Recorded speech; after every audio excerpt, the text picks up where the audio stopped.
Welcome to DIA Today, Democracy in America Today. I'm Matt Parks alongside Dave Corbin. Glad to have you with us as we explore the ideas behind today's headlines.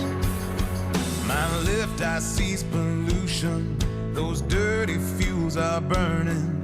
The earth's whole climate's churning. Clean energy solution. My right eye scans the bill. Fossil fuels are cheap. Wind and solar too steep. Drill, baby, drill.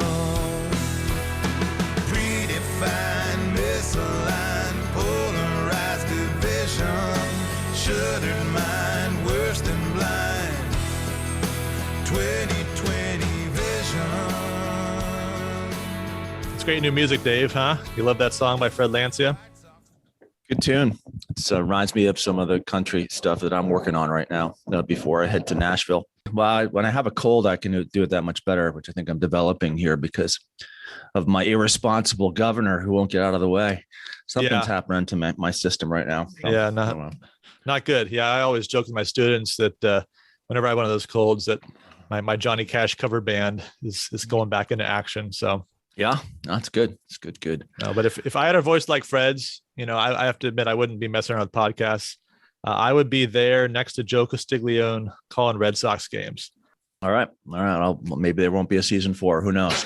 Take some voice lessons. No, but we're off to a very good start with season 3. So quite a few downloads, at least by our standards this week.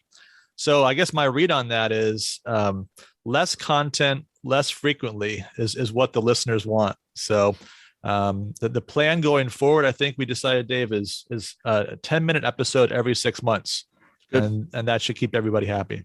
I like it. We'll get maybe up to 500,000 listeners a week. Yeah, so. That's right. I think there's some kind of geometric sequence thing going on there. So if we can just find the right multiplier, this thing can explode. So when does your school begin? It's coming up here soon, or do you guys wait? We start after Labor Day. We're old school, which is great. Yeah, well, we've got, of course, faculty conference coming up and those kind of things, and then we'll have first day of classes is before Labor Day, and then we, get rolling after Labor Day. So it's definitely starting to feel like it's getting real.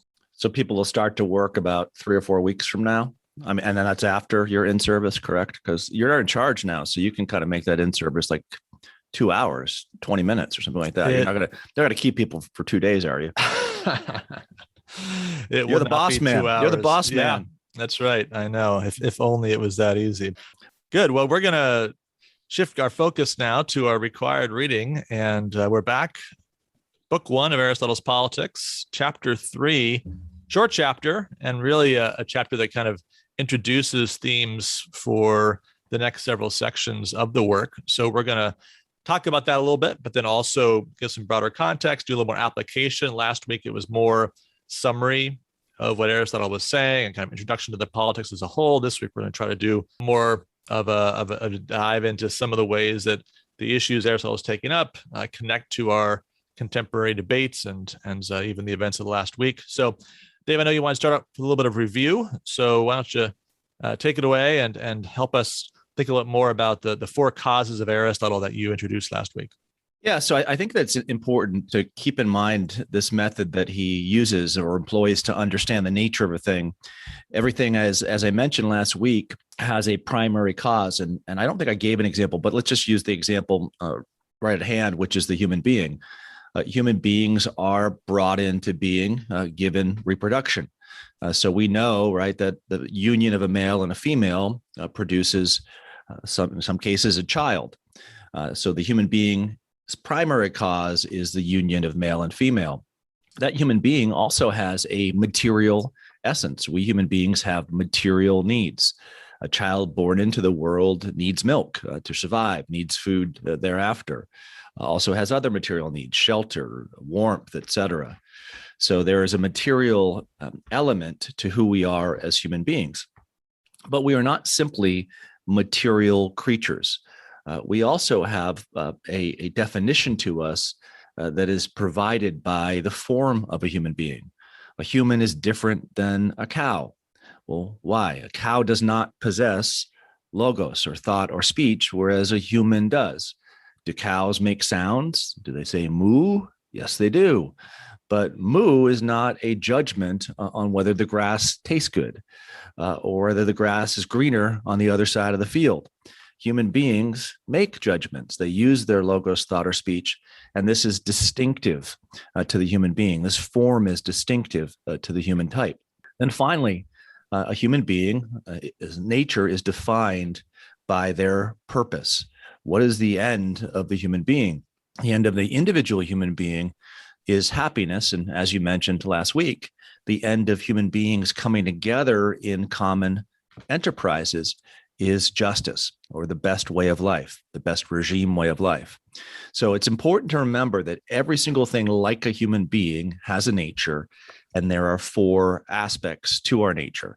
I think this kind of sets up Aristotle's discussion of the city, because he's going to say that at the end of the day, we as political animals come together as communities, and that's natural. We come together and we form, in his time, city-states, in all times, political communities. So politics is natural. And then the question becomes, can you do politics correctly? Which means, can you do politics in a way that tends toward justice? Or will you do politics incorrectly in a way that tends toward injustice? I think we've got several things to talk about along those lines in the reading that we have before us today. But one of the things that is noteworthy in this short chapter is you get a little bit of a glimpse into Aristotle's method and the way that he investigates subjects and how he approaches the pursuit of philosophic understanding. I think that's worth talking about a little bit. It's a point of contrast maybe between Aristotle and Plato in some ways. And I think it also is helpful for us because I think it has a lot of relevance to the way that we approach political questions just in the public square and just common debate today. So he talks in this chapter about starting with our current conceptions, right? Those things which are the received opinion, the normal way of thinking about things. You might say the common judgment, the common sense of a matter that you just would find if you were to talk to the average person on the street, give them a chance to reflect a little bit on a question and see what they would say. And where are we on these things?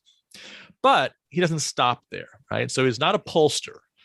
He's not somebody who's a sociologist in that sense, who just sort of wants to get a lay of the land. Okay, well, this group thinks this way and that group thinks that way. And let's report it all back to headquarters. And now we know what everyone thinks. Of course, in democratic politics, it's important to know what people think. And that's something that certainly the pollsters are interested in and the campaigns are interested in. But as a philosopher, Aristotle wants to start there, but not end there.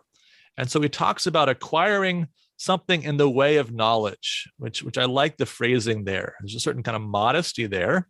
We want to acquire something.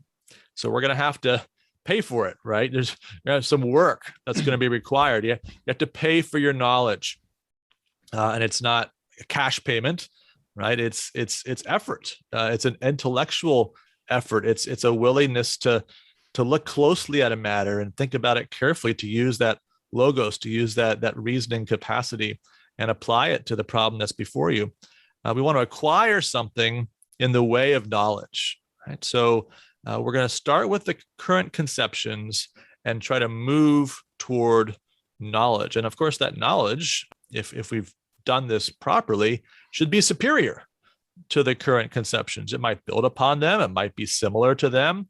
It might overlap in many ways with those current conceptions, but it should be better. And even if the content of it is in some ways the same, it'll be better for being grounded upon a deeper foundation of the truth. And so, I think maybe get your thoughts on this, Dave, but this is, I think, one of the keys as we enter into this study of Aristotle that I think our day and age, and maybe just democratic days and ages, could particularly benefit from this willingness to move from the subjective opinion and to appreciate that, to have a right interest in that, but a willingness to say there's more than that, and that there's something that we need to try to transcend in that, to get in the way of knowledge and to acquire that by the effort that's necessary. Yeah, here in part, he mimics his teacher, Plato, I think most of us are familiar with the Republic. And the Republic begins, or book one of the Republic begins with Socrates going down to the Piraeus. So Socrates is also interested in the conventions of the day. And certainly the conversation that gets going within the Republic is what is the best life, or what is justice? And what Plato will place in Socrates' interlocutors' mouths are conventional opinions as to what justice is or what the best life is. For example, justice is paying one's debts and telling the truth, or justice is benefiting one's friends and harming one's enemies, or even the most prevalent still today definition of justice, that justice is the advantage of the stronger. So there in the Republic, Socrates is working through incorrect conventional conceptions of what justice and the best life are, so that he can arrive at that conception. Aristotle does something similar, but Aristotle's method, in a way, I think, grants more respect, per se, to conventions.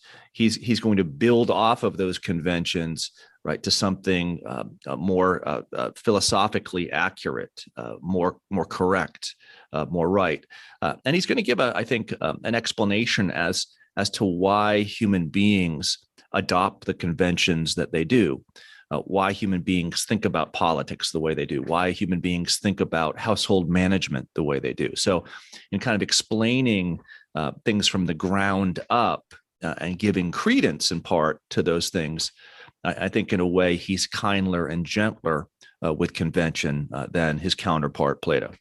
Yeah, and I guess to me, this suggests at least two quick takeaways for us. Number one, I think there's an optimism that comes out of this, right? That, we look at our very divided United States, and, our new opening music is all about that, framing these issues. My left eye sees this and my right eye sees that. And I think we feel that way about our politics. So we're just so divided. How do you ever get out of this? And it seems like it can only get worse.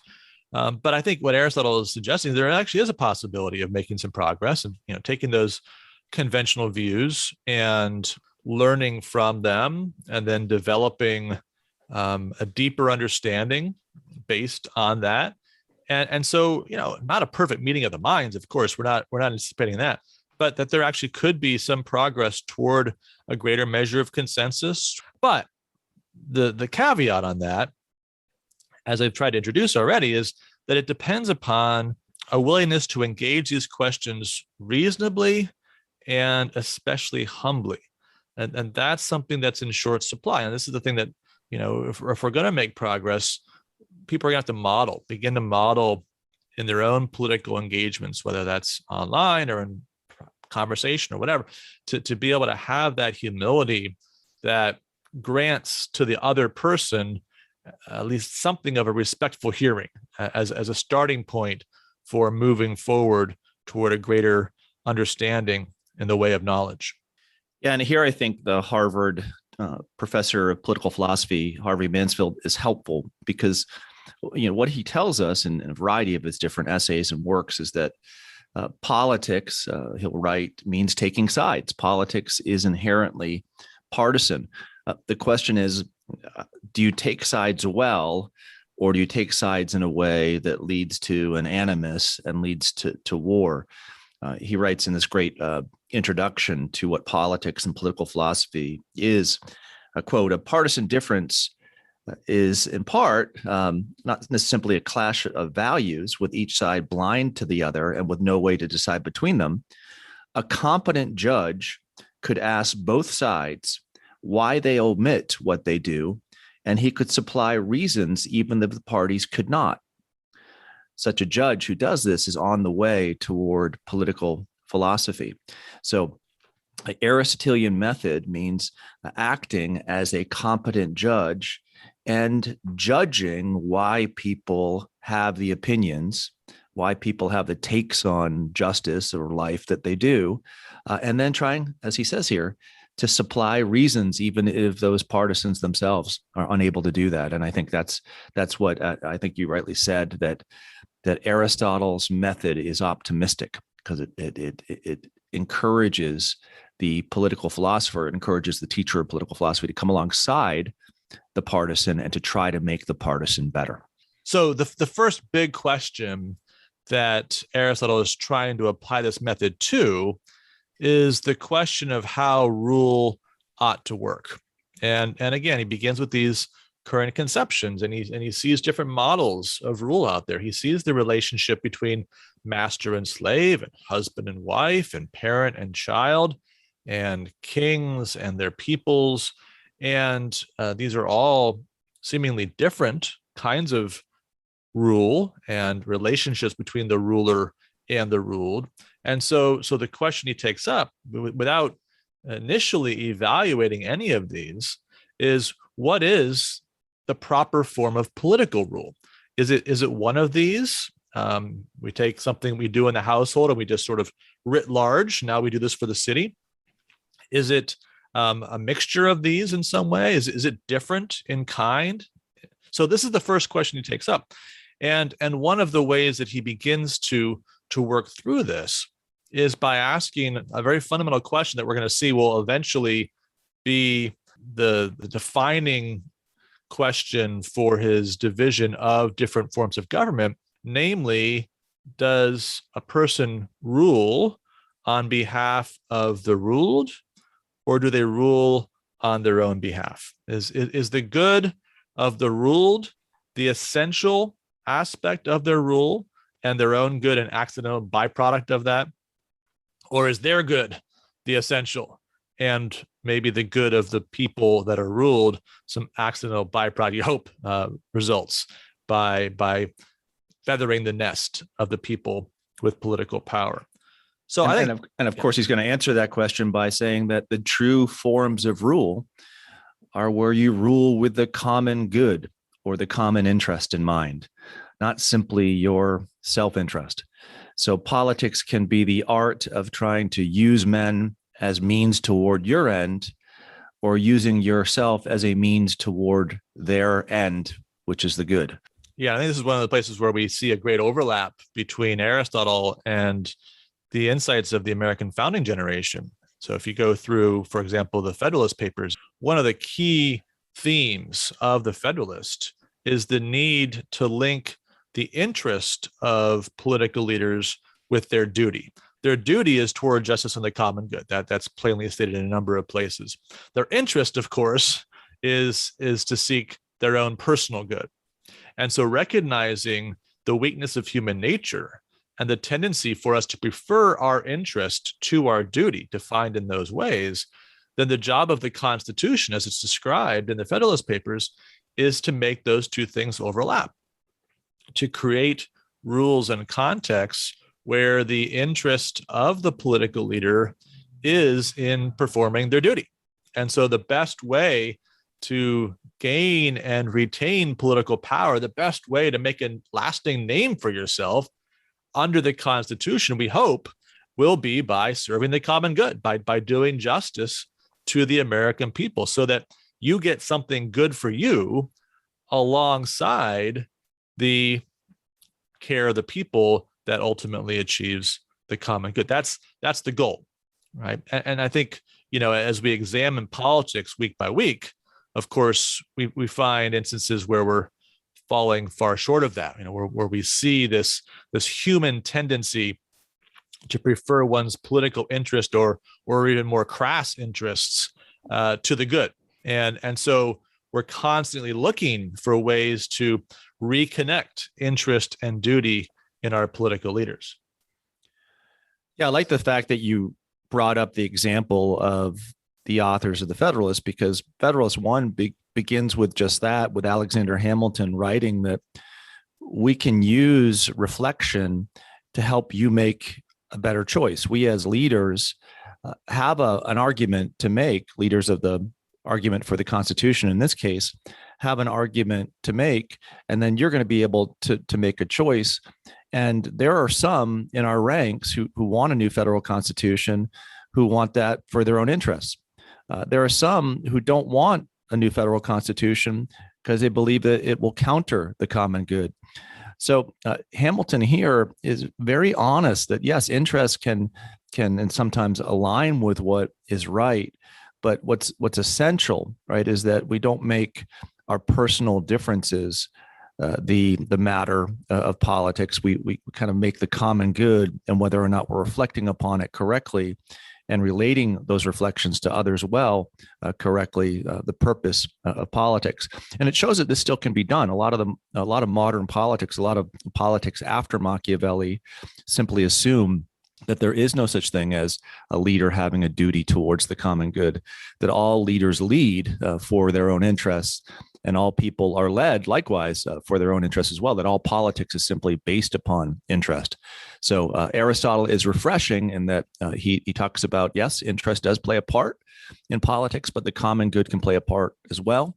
And the Federalists, the founders of the United States, will take up that mantle, and we can still take up that mantle today. When you hear someone in everyday conversation say, "Oh, they're all in it for themselves," it's all about interest. Well, no, it doesn't necessarily have to be that case. Certainly, you can point to many examples of politicians who make it about themselves, but you can, I think, also point to human activities where it's not a matter of what an individual is doing for their own interest, but what they're doing for the common good, or what they're doing in a way that both satisfies their interest and also tends towards the good. You know, one of the things that you find over and over again in the Federalist, and is just pervasive in the political thought of the American founding, is that there's no paper form to a constitution that can make all these things work, right? You can design a constitution to create a context in which you can link interest and duty. But there's still going to be active work on the part of political leaders and the people themselves to enforce those structures. You know, so I think about, the case of Andrew Cuomo, right? So the report just came out earlier this week, suggesting that the accusations of sexual harassment against him are credible.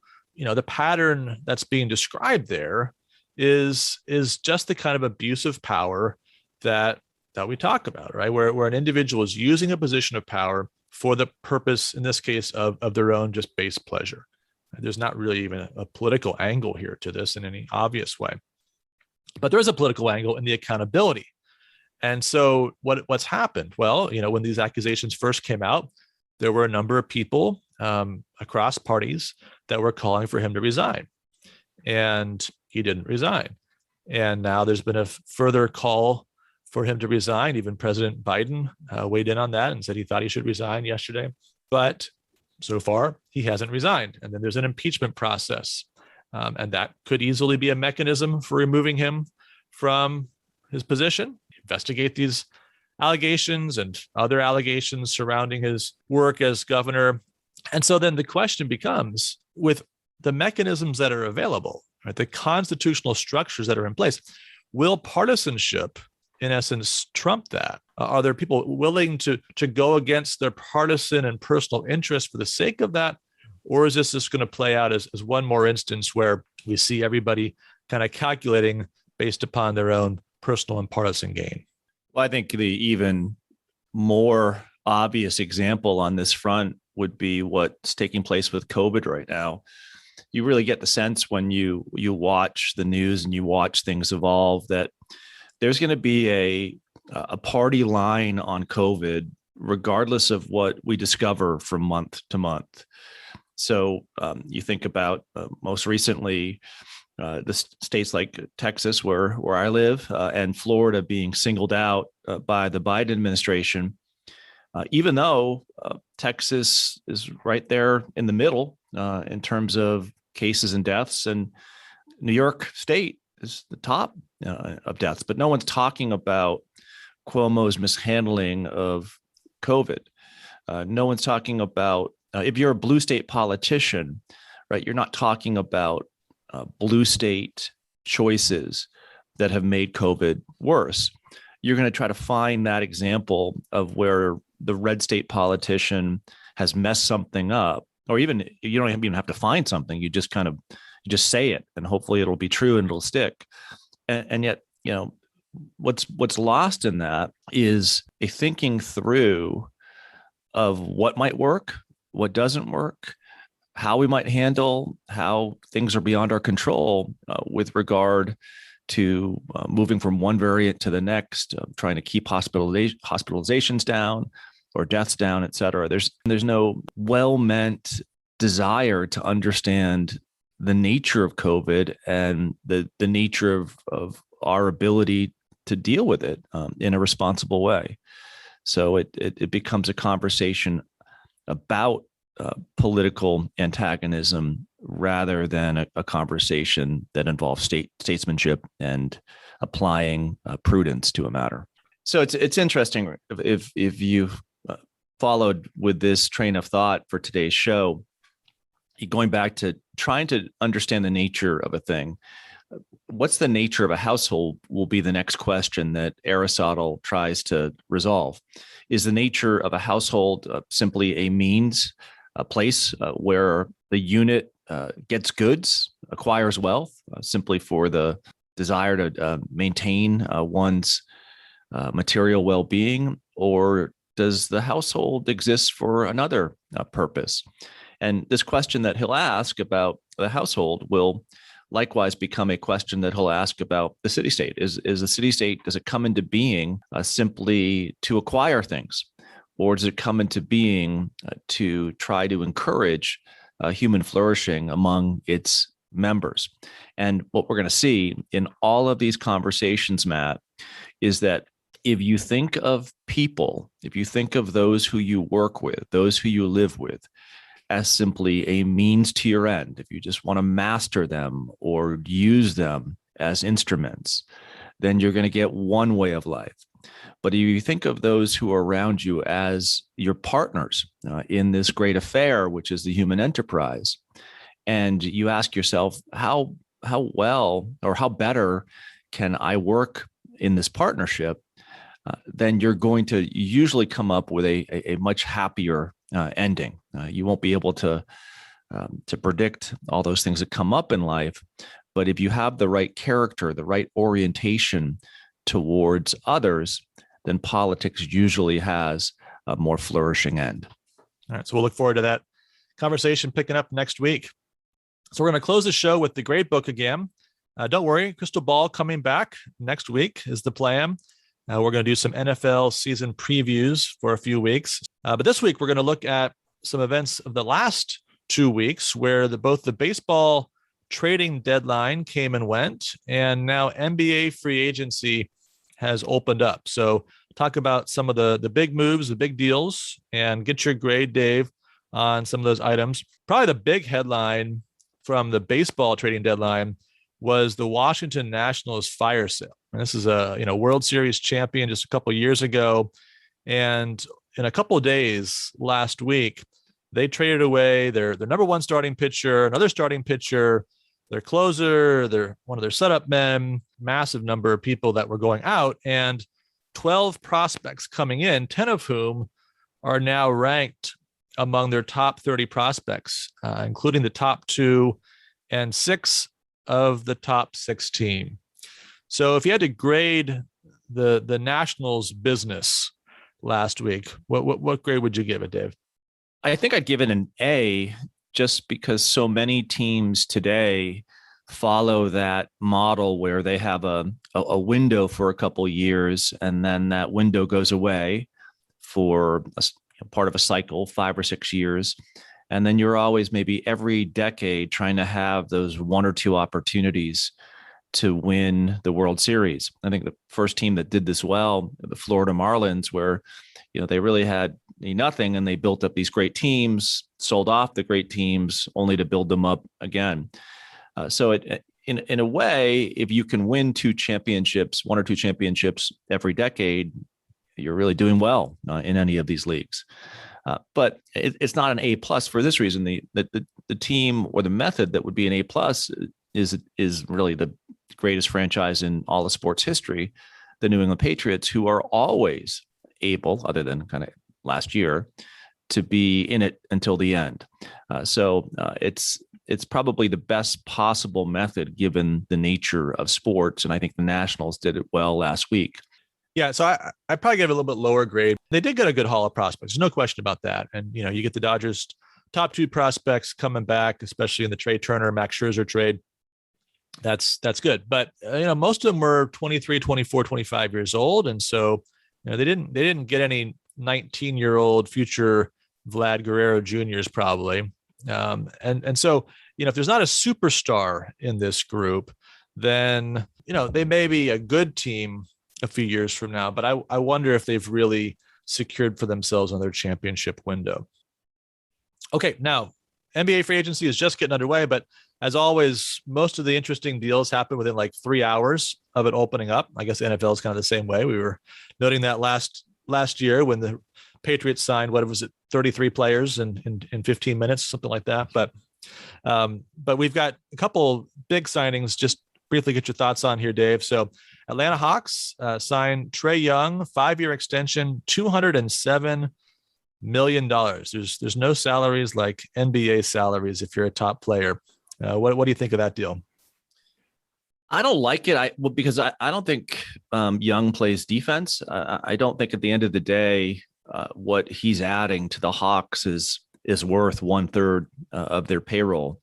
And I think of some teams this past year, like the Knicks, that without really any stars were able to be very competitive in the league. And I wonder why a lot of these NBA teams aren't trying to build those rosters where you have 8 great players and you try to divvy up that 120 million or so that's the salary cap among the 8. But that's just not the way the NBA is.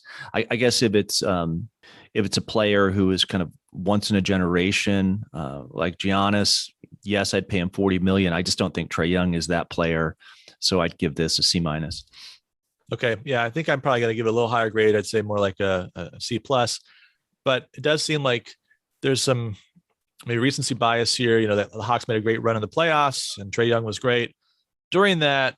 And so will they regret this down the road if he doesn't develop further? I mean, he's been an all-star once, never made an all-NBA team. So he's a very, very good player, obviously great scorer, and had a great playoff run.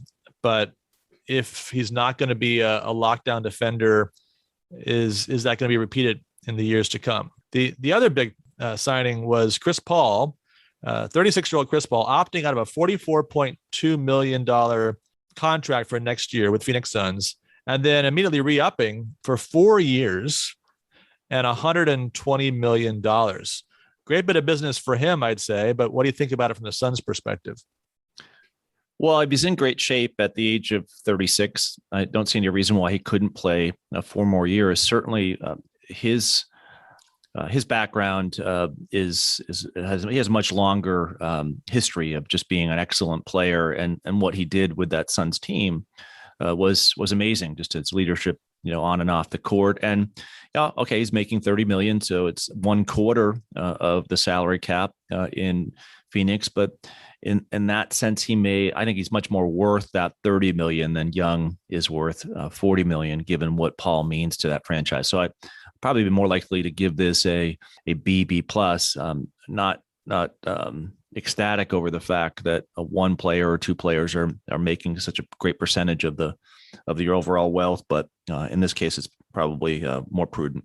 Yeah, I think it's probably a B. It's a classic case in my mind of a contract that will look good for a couple of years and probably look bad for a couple of years, because it maybe Chris Paul at 39, 40 is going to be as great as he was this year. That would be historically very unusual for an NBA player.